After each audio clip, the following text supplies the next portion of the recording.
Last week, our next guest announced that she has battled COVID-19. Please welcome my friend, Pink. Hi, Pink. Hi. How are you? We're doing all right. We're doing okay this week. I don't even know what day it is, but this is a better week than the last previous ones have been for our little household. Jameson's two So, days now without a fever, which is really a wow. huge relief.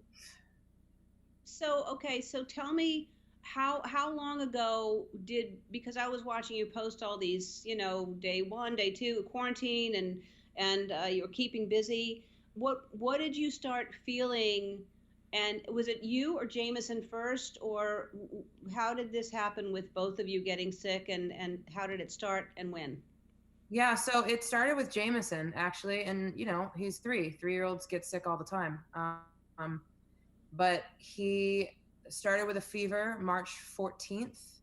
We've been quarantined since March 11th. Um, Started with a fever for him, and it would come and go, and then he would have stomach pains and diarrhea and chest pains, and then a headache, and then um, sore throat, and all it just sort of was just all over the place. Every day was some new symptom, and then his fever stayed, it didn't go, and then it started going up and up and up and up, and at one point he was at 103. And you know I'm calling my doctor, like, what do I do? He's like, there's nothing to do. He's 3. We're not seeing this take 3-year-olds out. So just stay at home. And I'm like, okay, well, there's only so much Tylenol you want to give a kid. So it was terrifying at one point. Then I got sick, maybe March 16th. In hindsight, it all makes sense, but when it's happening, you don't. It's such a weird experience that you don't put it together until after the fact, but or until days go by. March 16th, I didn't feel good. I was really tired. I kind of had the chills a little bit. I felt nauseous, but I never had a fever. I never had what they tell you to look for. And then all Wow. of a sudden, I've had asthma all my life, and really really bad asthma, to the point where sometimes I end up in the hospital.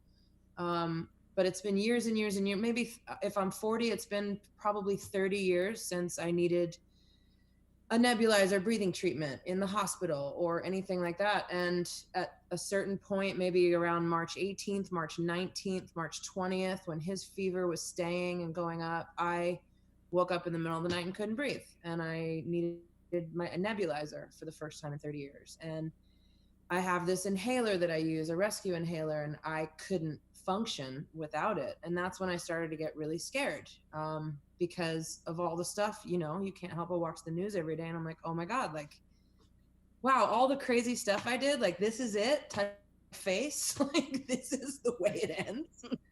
Um, so, yeah, so we were able to get a test, and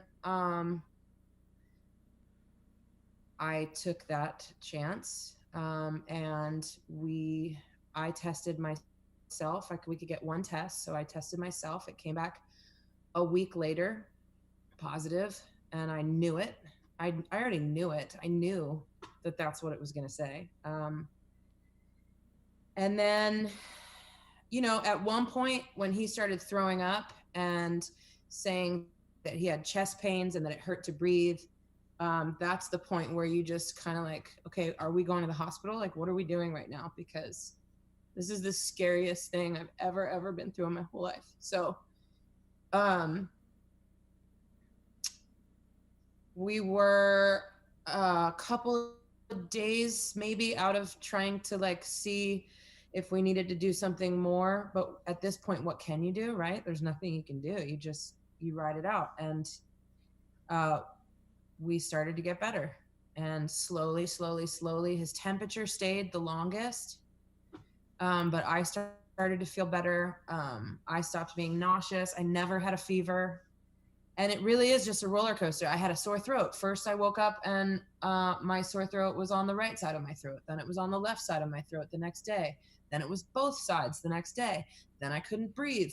Then I was breathing fine, but I didn't feel it's just it's there's there's no rhyme or reason to this. And at one point I was praying, crying, praying, like, and I realized how ridiculous I sounded.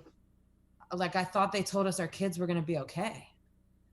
We were told that our kids are going to be okay. And that's, I think when people started explaining what this disease is, it was too early to be able to name it completely and tell everybody what to look for. And, you know, I've talked to so many people that can't get tested, friends that are like, yeah, I think we were sick in February. Like, oh, I think we had that. I mean, I don't know. I think testing is really, really important. It's very controversial to people that I was able to get my hands on a test. I would say two things to that. I would say, you should be angry that I can get a test and you can't. But being angry at me is not going to help anything. It's not going to solve the issue of the fact that you can't get your hands on a test. You should be angry about that. And we should work together to try and change that. And number two, tell me anybody with a sick 3-year-old that if they could get their hands on a test wouldn't take it. And if they say that, I'm calling bull. So yes, it is, the healthcare system is jacked. Government is in a way failing us by not being prepared. But this is where we're at, and thank God we're getting better. And, you know, the first thing I wanted to do, whether I had it or not, was how can I help? Just like you, Ellen, everything you do is of service. I mean, you make the world such a better place. And so that's what the rest of us want to do. And that's a huge point in all this, is that every single person in the world right now gets to be a superhero just by staying home, just by washing their hands, by buying their elderly neighbors groceries if they shouldn't be at the store, calling a loved one and making them laugh, donating masks, saying a prayer for a healthcare worker. Like, every single person is vulnerable and will be impacted by this virus. And shouldn't we figure out a way to get together and make it better for each other instead of fight each other? I don't know. These are all the thoughts I've had. I've had a lot of time to think. You know, I am, you know, you're my pal, and when I heard that you were sick, it made me so scared and so sad. Of course, anybody who gets sick, but you. But then there is this beauty that you get to speak to us, and you know, it's just like when everybody heard that Tom and Rita got sick. You know, when we know somebody and there's a face to it. Somehow we listen more, and you get to have this voice, and you get to share with everybody, hey, it happens to anybody. And y'all had been isolated long before everybody even really was told to stay in, you know. So, you know, and I had asked you how you thought you got it, and you have no idea, because and then Carrie didn't get it, Willow didn't get it. Did you isolate when 4 of us? Yeah, there's 4 of us living in this house. Jameson gets it the worst. He's 3. I get it second worst. I have asthma. I'm 40. I'm fit as a fiddle. And I don't really know what that means, but it's a saying. And then Willow and Carrie are walking around the house like it's a normal day. No symptoms whatsoever. So yeah, you're right.